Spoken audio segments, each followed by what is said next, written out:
Hello and welcome to my channel. I'm Poonam Dua from Imment Education Academy of Literature, and I hope everybody is doing fine and making a good use of this lockdown period by occupying themselves in their studies.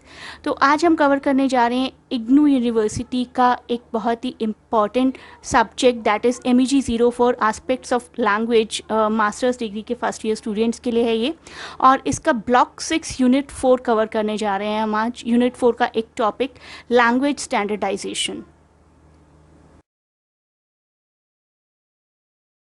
Please do not forget to share and subscribe the channel. Let us start the video now. तो language standardisation, इस topic को पढ़ने से पहले हमें समझना पड़ेगा standard language आखिर होती क्या है। तो स्टैंडर्ड लैंग्वेज माना जाता है किसी भी लैंग्वेज की ऑफिशियल फॉर्म। एक लैंग्वेज के बहुत सारे डायलेक्ट्स प्रिवेल करते हैं इधर उधर, हर 10 किलोमीटर के बाद यू विल फाइंड कि the language is being spoken in some different style, लेकिन उनमें से एक स्टाइल होता है ना जो कि ज़्यादा प्रिवेल करता है, ज़्यादा ऑफिशियल होता है दूसरे स्टाइल्स के कंपैरेटिवली। तो उसी पर्टिकुलर स्टाइल को जिसकी एक्सेप्टेंस ज़्यादा होती है specifically officially, that is called standard language. तो this kind or form of language are always in some or the other way modified. वो मॉडिफिकेशन कैसे होते हैं हम अभी फर्दर स्टेप्स में पढ़ेंगे। स्टैंडर्ड लैंग्वेज होती क्या है अभी वो समझ लेते हैं। Standard language is the way to use language in official and formal situation, जैसे कि न्यूज़पेपर्स की लैंग्वेज होती है, पब्लिक स्पीचेस होती है, या फिर लिटरेचर में जिस तरीके की लैंग्वेज यूज़ होती है। अभी के लिए इंग्लिश का एग्जांपल ले लेते हैं तो सेम रूल्स फॉलो होते हैं, ग्रामेटिकल रूल्स, और वर्ड्स के मीनिंग सेम प्रिवेल करते हैं। ऐसा नहीं है कि पेन का मीनिंग एक साउथ इंडियन के लिए अलग है और एक नॉर्थ इंडियन के लिए अलग है।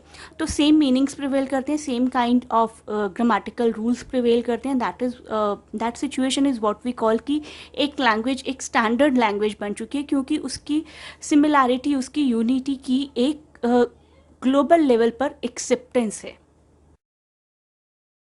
जानते हैं लैंग्वेज स्टैंडर्डाइजेशन क्या होता है। तो ऐसा नहीं है कि उठकर एक दिन गवर्नमेंट को या अथॉरिटीज़ को याद आता है कि चलो आज हिंदी को ऑफिशियल लैंग्वेज बना देते हैं, आज राजस्थानी लैंग्वेज को ऑफिशियल लैंग्वेज बना देते हैं, या सो एंड सो डायलेक्ट को कल से हम ऑफिशियल लैंग्वेज की तरह यूज़ करेंगे। किसी भी लैंग्वेज को स्टैंडर्डाइज करने का एक प्रोसेस होता है, एक कन्वेंशनल फॉर्म होती है।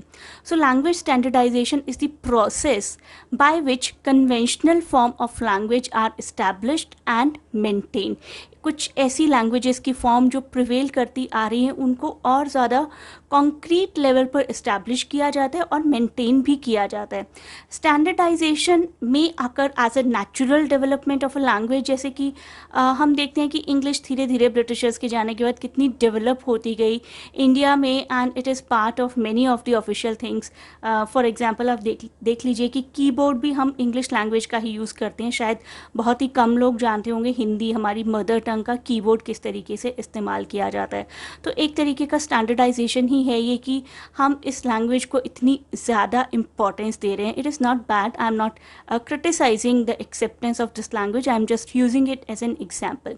सो स्टैंडर्डाइजेशन एक तो नेचुरल हुआ जिसका मैंने आपको एग्जाम्पल दिया कि इंग्लिश का, एंड इट में आकर as the effort of the government, effort of a community also, कि उस लैंग्वेज को पर्टिकुलर ऑफिशियल लैंग्वेज या स्टैंडर्ड लैंग्वेज बनाया जाए, एक डायलेक्ट या एक वैरायटी उठाई जाए किसी लैंग्वेज की, जिसको कि हम स्टैंडर्ड लैंग्वेज बनाएंगे, जिसको सभी लोग सेम तरीके से फॉलो करेंगे। तो स्टैंडर्डाइजेशन एक प्रोसेस है in which the language is standardized for its linguistic forms as well as social communicative function of language. तो उसको ऑफिशियली तो स्टैंडर्डाइजेशन का एक ओहदा मिलता ही, एक डेजिग्नेशन मिलता ही है, उसके साथ ही साथ हम उस लैंग्वेज को सोशली भी एक्सेप्ट करते हैं। A language becomes standard enough through a process of standardization, of course, and the process generally needs some kind of well prepared systematic steps, systematic procedures, and we will further discuss those steps in maybe next part of the video. If this video becomes extremely lengthy, I'll shift the things to next part of the video. तो अब जानते हैं how is a standard language recognized. तो किस तरीके से हम recognise करते हैं कि कोई लैंग्वेज स्टैंडर्ड बन चुकी है। एक कोई take example of Hindi, English, whatsoever. यहाँ पर मैंने इंग्लिश का ही एग्जाम्पल लिया है। मान लीजिए कुछ फ्रेजेस हैं, आप डेली लैंग्वेज में इस तरीके के बहुत फ्रेजेस सुनते और देखते होंगे, that this book is written in English, और the movie has English subtitle, और I am studying English literature which you are studying actually, और English is the national language of England, Australia and USA. तो English के बारे में जब हम बात करते हैं, अगर हम में से किसी को इंग्लिश लैंग्वेज पर एक ऐसे लिखने को दे दिया जाए तो हम इसमें से कोई ना कोई एक फ्रेज तो ज़रूर यूज़ करेंगे कि I am studying English literature, और English is the national language of so and so countries.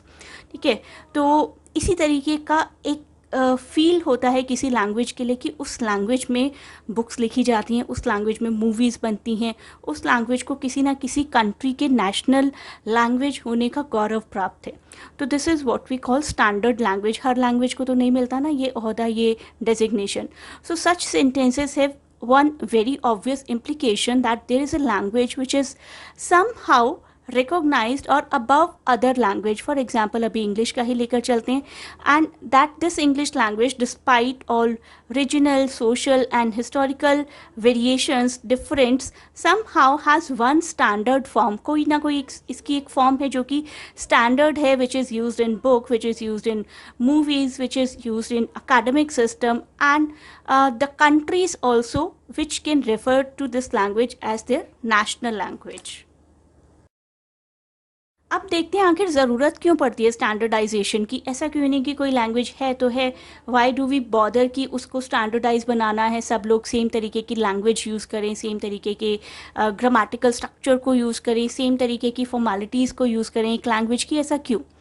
So no doubt that there are different forms of language. Regional dialects होते हैं, सोशल डायलेक्ट्स होते हैं, हम एक ही लैंग्वेज को अलग अलग तरीके से अलग अलग फंक्शंस पर यूज़ करते हैं, and so on. Some form has to be fixed, एक फॉर्म होनी चाहिए जो कि फिक्स्ड हो। उसके रीजंस मैं आपको धीरे धीरे इस वीडियो में बताऊंगी। Some form has to be fixed as standard even for purposes of studying and analyzing the structure of the language even. Actual में कोई भी लैंग्वेज अपना पर्पस लूज़ कर देगी अगर हर कोई अपनी कन्वीनियंस के हिसाब से लैंग्वेज को बोलने लगेगा।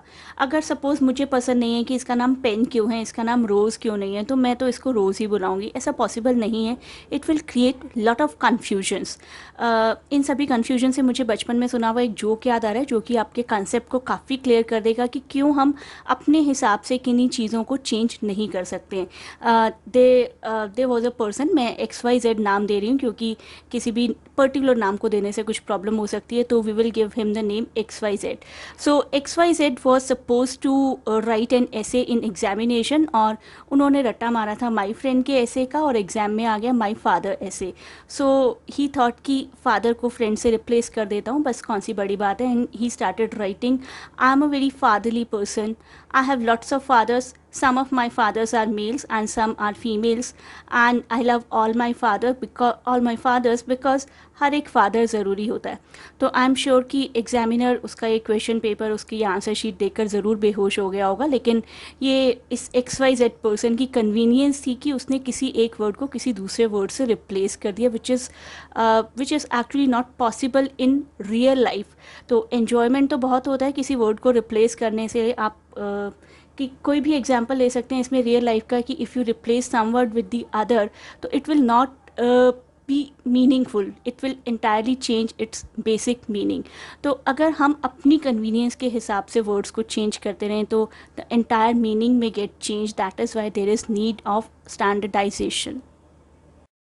तो अभी लास्ट एग्जाम्पल तो हमने बहुत लाइट मैनर के लिए लिया था, अब एक फॉर्मल सा एग्जाम्पल देखते हैं, जैसा कि हमें स्कूल्स में करवाया जाता है 9th क्लास में, 10th क्लास में, 11th 12th में भी इवन, कि ये पर्टिकुलर फॉर्मेट होता है नोटिस राइटिंग का।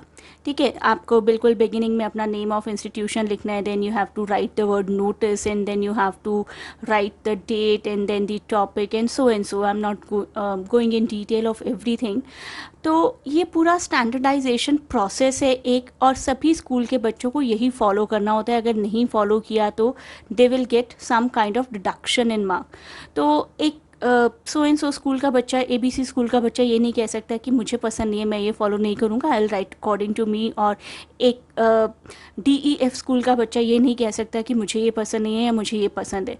तो all the lakhs and crores of students who are appearing for class 10, class 12 exam have to be examined on the same standard created by the specialist of this particular language. तो कोई ना कोई एक तरीका तो होना चाहिए ना जज करने का, इवन स्टूडेंट्स को, किसी भी एकेडमिक लेवल को, इवन किसी भी लिटरेचर पीस ऑफ टेक्स्ट को. तो जब तक स्टैंडर्डाइजेशन नहीं होगा हम गलत या सही की पहचान कैसे बनाएंगे. स्पेलिंग्स का ही एक छोटा सा एग्जांपल ले लीजिए. If you right wrong spellings तो आपके मार्क्स कटते हैं ना. वो क्यों कटते हैं? क्योंकि वो उस लैंग्वेज का एक स्टैंडर्ड है. तो अब देखते हैं लैंग्वेज स्टैंडर्डाइजेशन की ज़रूरत क्यों होती है. One thing, creation of fixation, creation of text book, creation of some reference materials possibly for students, spreading of knowledge, education, literacy, proper and smooth functioning of law and order and easy international communications as well. इसमें से law and order को थोड़ा सा elaborate करके समझते हैं. Law and order के field से जो भी रिलेटेड लोग हैं वो इसको काफ़ी अच्छे से रिलेट कर पाएंगे. फॉर एग्जाम्पल जजेस, lawyers, even police people use some kind of words like section number so and so for so and so crime. तो वो भी एक तरीके से उनकी लैंग्वेज का स्टैंडर्डाइजेशन है. नोबडी सेज कि सेक्शन नंबर 302 मेरे लिए अलग है, जज के लिए अलग है, किसी लॉयर के लिए अलग है, क्रिमिनल के लिए अलग है. उन्होंने सेक्शन 302 को डिफ़ाइन कर दिया है कि क्या क्या क्राइम इसके अंडर आते हैं और इस 302 के लिए क्या क्या किस तरीके से पनिशमेंट मिलती हैं. तो वो अपने आप में एक स्टैंडर्डाइजेशन है और स्टैंडर्डाइजेशन हमेशा कम्युनिकेशन गैप को कम करने के लिए होता है, क्योंकि स्टैंडर्डाइजेशन का मतलब ही है कि few things are already defined. तो एक्सप्लेन करते करते वीडियो थोड़ा सा लंबा हो रहा है. I will end it here only with the mentioning of the process of standardization. Standardization की 4 प्रोसेस होती हैं. Selection of the language to be standardize, उस लैंग्वेज का कोडिफिकेशन, उसके फंक्शंस का एलेबोरेशन और उसकी एक्सेप्टेंस करवाया जाना by the general people who will use it. इन सभी प्रोसेसेस को हम एलेबोरेट करके नेक्स्ट पार्ट ऑफ वीडियो में डिस्कस करेंगे. Please do not forget to share and subscribe the channel, and you can click here to reach to the next part of the video. Thanks a lot for watching our channel and best of luck for your exams.